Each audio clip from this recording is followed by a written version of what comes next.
Jai Hind and welcome to Dev Talks. This is Aadi. What's happening in Ukraine is going to be and this is something a lot of people have said before. I'm going to kind of repeat it. May just sound stale, but it's very critical. There's a lot of lessons being learned. As a matter of fact, the Chinese have been looking at the Ukrainian playbook very carefully. What's happening is that today a lot of people in China would start questioning the feasibility of a military action. To discuss this particular subject, I have with me Lieutenant General Shokin Chauhan, who's going to help us understand the feasibility of the Chinese threat to Taiwan. How far can they actually carry it through? Do they actually have the plans, the resources, and so on and so forth? Thank you, sir, for joining me. It's a tough world out there today. Thank you, Aadi. As usual, pleasure to be with you and to discuss intricate problems of the world, of South Asia, of within our country. And I'm glad that we've started the show because it gives an idea. It forces our countrymen to think. It forces us to reassess what we are feeling and to set our emotions aside. So exactly as you said, Aadi, beyond Europe, the impact of Russia's invasion of Ukraine is being felt most keenly. They're observing this very closely. 5,000 miles away from Ukraine, on the tiny little island of Taiwan. Many Taiwanese feel and worry that they might be the next to suffer an invasion by a more powerful neighbor. When you talk to the Taiwanese, I had an interaction with one of the think tanks there. Their fears are not unreasonable, Adi. While Ukraine and Taiwan differ in many ways, as relatively young democracies living aside larger authoritarian dictators, it's a problem. The two face strikingly similar strategic challenges. Much as the Russian President Vladimir Putin has described restoring the historical unity, as you must have read, restoring the historical unity between Russia and Ukraine and Russia being the same people. So also President Xi has been talking about the fact that Taiwan belongs to China, and there's simply no reason for Taiwan to be independent, of China. Mm. Similarly, Putin felt the same way that we have Slav people. We should not be. Ukraine should not be joining the NATO. Ukraine should not be joining the EU when we are the same people. And everyone says yes. Like even I have said many times in my conversations with you that these are the Eastern Slav people. And in fact, the Russian Empire started from Kiev. But life changes, things change, and Taiwan has been independent for the last 70 plus years, but have lived under the shadow of a Chinese invasion. Now, is Taiwan and Ukraine similar? Will China derive strategic lessons from this Ukraine war? Will China feel that it needs to go into this war just as Putin has gone into this war? Will China change the kind of forces that Putin took into Ukraine by increasing the forces into Taiwan? Because as you remember, we talked about the Russian invasion in Ukraine, and we said Putin maybe didn't take a larger number of troops as he thought he should have. Did Putin expect a shorter war? Will China expect a shorter war? And the last question is, though for Ukraine, the US has ruled out a direct involvement, is there a treaty between the US and Taiwan that says that in case Taiwan is attacked, the US will help them physically? So these are questions that we should be asking each other. Does it make it easier for Putin, for Xi to launch an operation in China? Has he got any Does he feel that Americans may make noise but not interfere? Will the lines of communication, as the lines of communication between Europe and Ukraine have been kept open through Poland? Taiwan is is an island. So let's ask all these questions and let's just go ahead. I think it's a very interesting scenario. Very, very interesting. Indeed, sir. You've actually kind of mentioned certain very interesting factors in your opening comment. I'd like to take those factors forward with the question on feasibility, sir. And I'm not talking about defensive feasibility. I'm talking about an offensive feasibility from China. Uh, Crossing a piece of land is one thing, but does China today or in the next 5 years even look like having the feasibility to undertake such a large operation, sir? Having studied China, Adi, in detail, having now seen the kind of forces arrayed against Taiwan, I'm convinced that she has the ability to cross the straits. He has the ability. He has enough navy. He has enough air force. He has enough army to make this jump in one go. And Taiwan is a much, much smaller country than Ukraine. Mhm. In Ukraine, you could trade space for time, giving the Western powers the ability to move in forces or move in logistics or move in weapons and ammunition to help them and to prolong the war.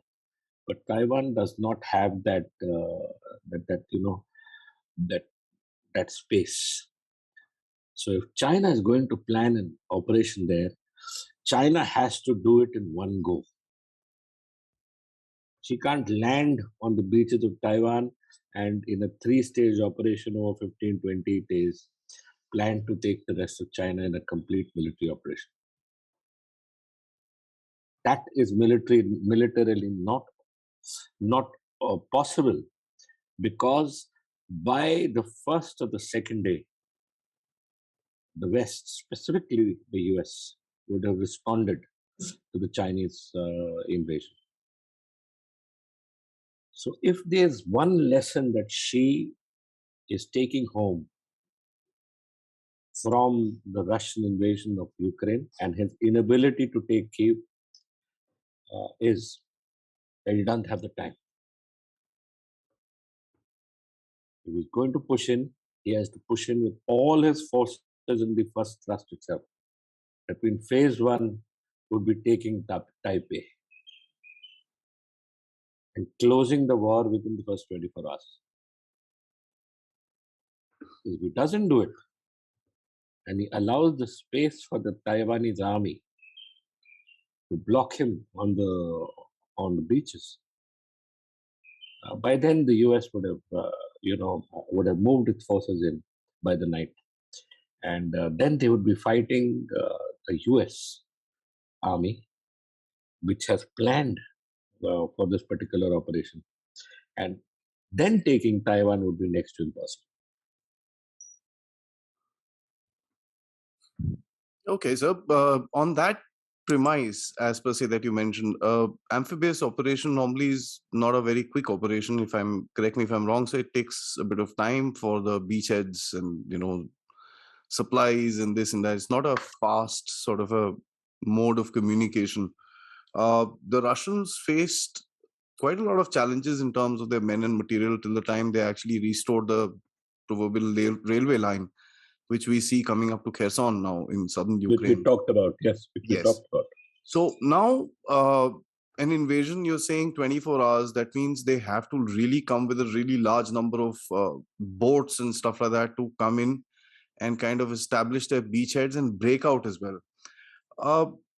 The support of something like this, China today, whatever said and done, is going to be facing or planning for a Japanese intrusion, for probably some sort of a gap or a force from the states, some other countries around, probably France, Germany, I don't know. I mean, it's quite a anyone's call at the moment.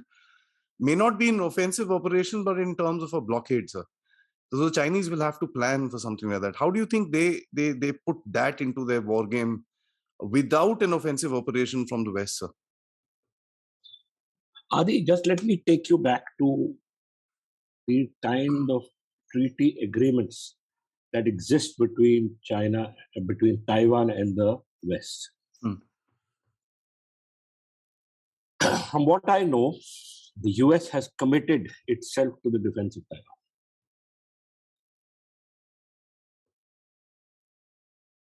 Which Ukraine, being a non-NATO alliance member, didn't have this luxury of NATO having committed itself to the defense of Ukraine.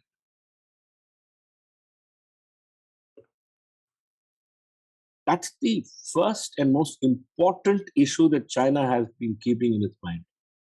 But if I go in with this force, the US committed to the defense of Taiwan interferes, then everything goes awry. Hmm. So as a military man, and if I was the PLA general advising President Xi, this would be one issue that I'd be keeping very, very closely in my mind. Secondly, as I said, the US capability to land troops in Taipei within 12 to 14 hours. The moment China starts moving, that is D-1, US would have picked up this movement within the minute. So they already are moving by the time China has started moving. If that happens, Adi, there's no way China can be successful in Taiwan. Because as you said, she has to cross 29-kilometer river area. Then she has to land her landing forces. That means the Navy has to be predominant. After that, she has to disgorge the troops who have to fight on the beaches. And maybe take 10 to 12 to 14 hours to reach Taipei. It is something that the Taiwanese army has planned throughout. The Taiwanese Navy, whatever little it is now fighting for its absolute survival. The second thing is, if it decides to do what it's doing in Taiwan, it has to encircle Taiwan. Mm-hmm. To prevent Taiwan from being supported by anybody, you have to blockade Taiwan. After the Second World War, if you remember, there was the Battle of Incheon Bay, that happened in the Korean campaign, when MacArthur landed his troops Behind the into lines. Incheon, Mm-hmm. behind the 38th parallel. And from that point was able to push the Chinese back. It was considered to be a masterstroke. Yeah. And if you read the Incheon landings, there were huge, huge risks involved in that. Huge risks. The weather, the sea, the state of the sea, the ability of the PLA to cut them off at Incheon. So all amphibious landings carry within themselves a number of imponderables, just as the Normandy landings carried of bad weather, bad state of seas, of the ability as you land, you can get cut off. These are all difficult choices, Aadi. And the more you read about these battles, the more you realize the kind of confidence the commander may have had in its own ability to push through. So, if I was a Chinese decision maker, all these things would be in my mind. Can I actually do this? Can I do it in one day, 24 hours? Can I sustain? If this happens, supposing the West, which they had taken for granted the West would not get together. But in Ukraine, they have got together. And if China was to do it in Taiwan, the West would be even more stronger because they're already practiced their deals of getting together. In Ukraine, they took about 15, 20 days to Yeah. get themselves together. Democracies are like that. But in Taiwan, about Taiwan, I think they've already discussed this, that the reaction would be very strong. Would China have the same support? Does China have the same natural resources as Russia has? Does China have its own oil? Can China survive if the world does a blockade? Can China survive if there's an economic sanctions that have been as strongly done in Russia are done in China? These are difficult questions, Adi. And once again, I would be looking at them very, very carefully. You know, if I may say, you've asked the questions that I wanted to ask you as a counter to this particular thing, because what we see is that the Russians withering off the sanctions and the sanctions kind of bouncing back towards the West, which is being acknowledged by the West today itself. It wasn't the case about 10 or 15 days ago. I think that's the last time we spoke. Today, we know that the West is talking about the blowback of these sanctions and how, it may not be so widely open in the public in terms of the leaders, but conversations are still there. How do you think the Chinese plan for, countering this sort of a blockade? Because the Chinese aren't self-sufficient in terms of Absolutely, Adi. So that's what I've said. The Chinese are dependent upon foreign oil.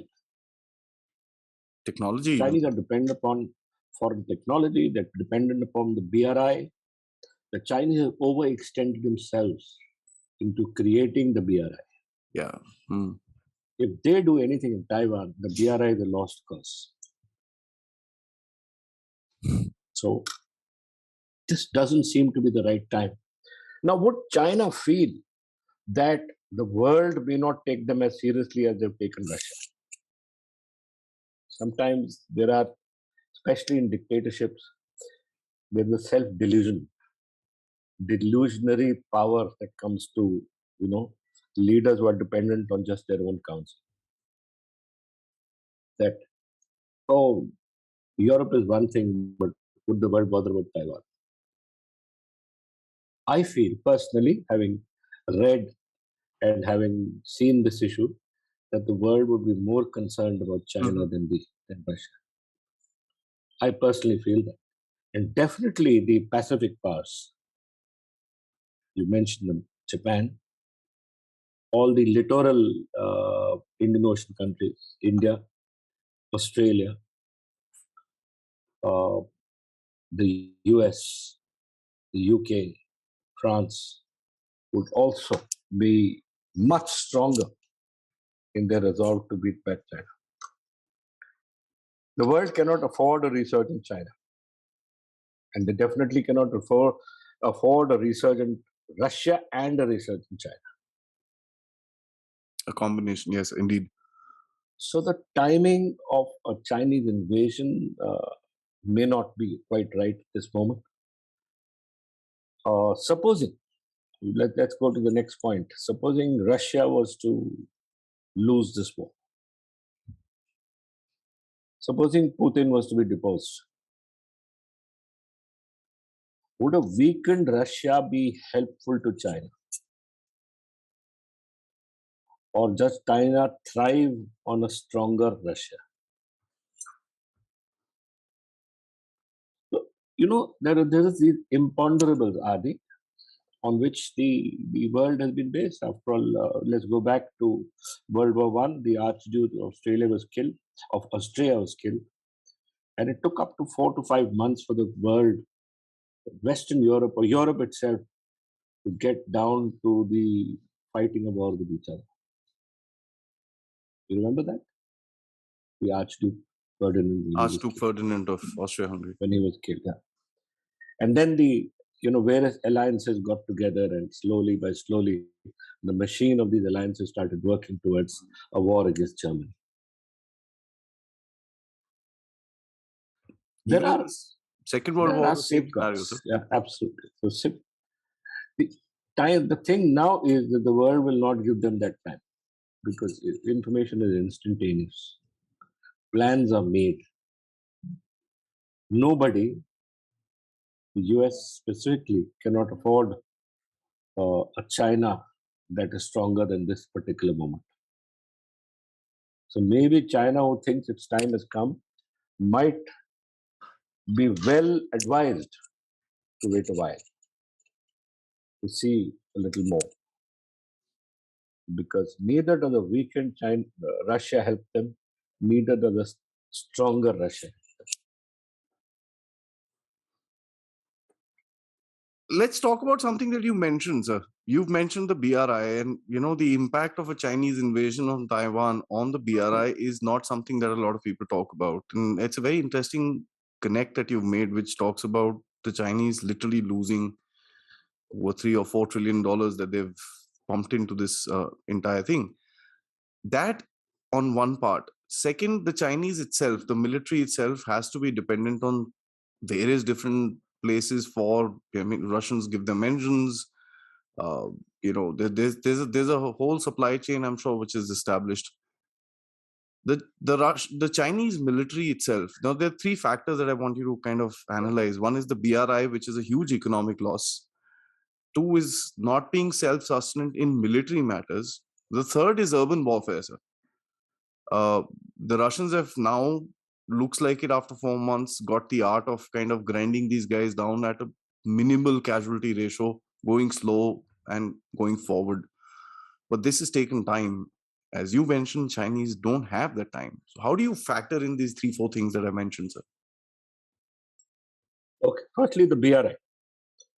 BRI is dependent upon different nations accepting Chinese suzerainty or Chinese ability to help them. That's what BRI is all about. If China was to make an aggressive move, two things would happen. It would trigger off sanctions by the West. Definitely.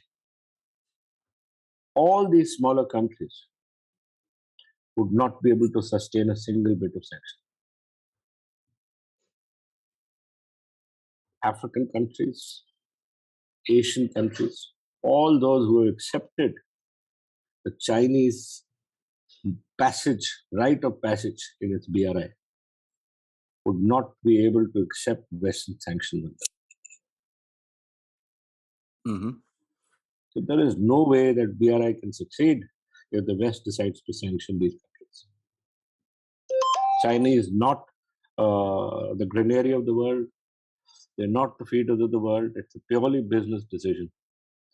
So it's unlikely that any country outside China, probably Mongolia, would be able to sustain a Western sanction of helping China in its movement of the BRI. Automatically, the BRI would stop functioning. So first factor was the BRI. The second factor was the Chinese ability to kind of maintain its military at the time of war with supplies, with ammunition, with supply chains that will be sure to be cut off by the world, sir. So even if they've stocked up for say 45 days of an intense war, right? They still are dependent on oil. Where will they get this oil from? Ammunition, they have factories, they've stocked up. Everything else they may be able to do. Where will they get oil from? The money that they get from being the manufacturing hub of the world will stop. Just as the West has done banking-wise, they will block all banks' China's ability to, service any loan. Completely finish them fiscally. So I would say it's a very difficult choice. So I would say it's very difficult for them to now contemplate Taiwan. They definitely must keep their powder dry. But if they take any such action like this, I'm certain that it will be a greater problem for them than anything else. And my last part of this question was urban warfare, sir.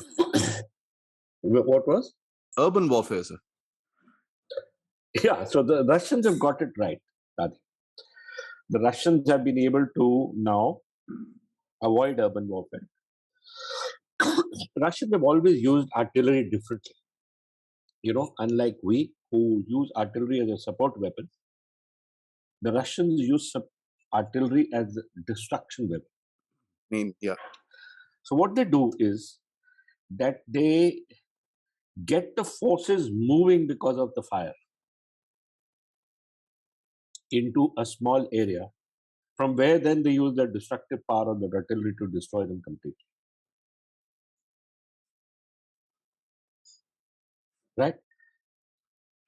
That's why they've stopped going into urban areas at all. They've just stopped it.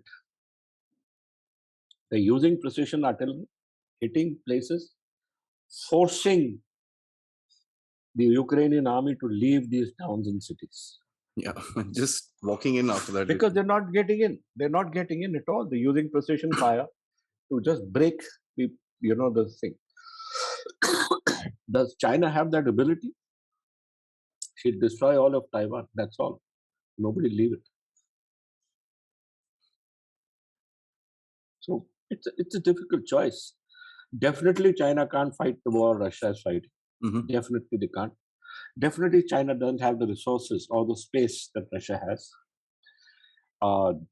The American physical involvement is an issue that largely undiscussed. There are treaty agreements which are different for Taiwan and different for Ukraine. Going to Taiwan, she has to blockade the entire island. Is it possible for her navy to do that within 24 hours and capture Taiwan and keep the skies free? And will the world tolerate another Putin or another Xi? So these are the questions I think we should end with. That this is an improbable time, but then dictators by nature are people who start believing in their infallibility. And logic at times is not the best, is not their best capable, advantage. Because they've stopped listening to people. Indeed, sir. Sir, just to close this wonderful discussion, just a short comment on any war has to have an end game. How does China, let's say they move forward, they capture, they this, that, and the other, Taiwan is under them. How do they end it after that? Because end has to be favorable to the opposition as well. I mean, so exactly. So the same issues, Adi, that came in our discussion. Say they capture Taiwan. In those 24 hours, they get through Taiwan, they capture that. But how much time will it take for the world to start dealing with them again? There will be a fundamental destruction of their economy. Yeah. There will be, Taiwanese population is what, 10 million? 10, 12 million. Not to 10, 12 million. These 10, 12 million will be their enemies for life. After integration, how will they integrate the people? For how long can you subjugate people who don't want to be with you? These are very difficult choices, are they? Very, very difficult choices. And logic tells me that they won't go in. But logic is not everyone's strong point. On that note, sir, I must say, you've brought out certain things which are, I would say, a realistic viewpoint in today's world. I think realism is the new ism that everybody wants to follow. And I'd like to commend you on that, so that because, a realistic picture is something which is beyond the parlance in terms of what is being written or spoken about in various geopolitical and geostrategic forums. It's about China has built its military, it will go in, destroy Taiwan. There's a threat to China back from some missiles, this, that, but the conversation about the end game. How will this end? Because if the US comes in, then it's the big game. It's the big. Oh yeah, it's long game. It's It's long game. interminable because it's not just the US. There is Australia, there's Japan, there's Indonesia, Vietnam, there's the Philippines, Philippines, everybody will get a pound. Vietnam. Yeah, absolutely. And they're not going to spare this particular. They will absolutely block every movement of the South China Sea. Absolutely. Absolutely. If China nothing would else, find it very difficult. if nothing else, these countries would take over back their parasols and the Spratlys and stuff like that, because the Chinese are going to be busy the other way.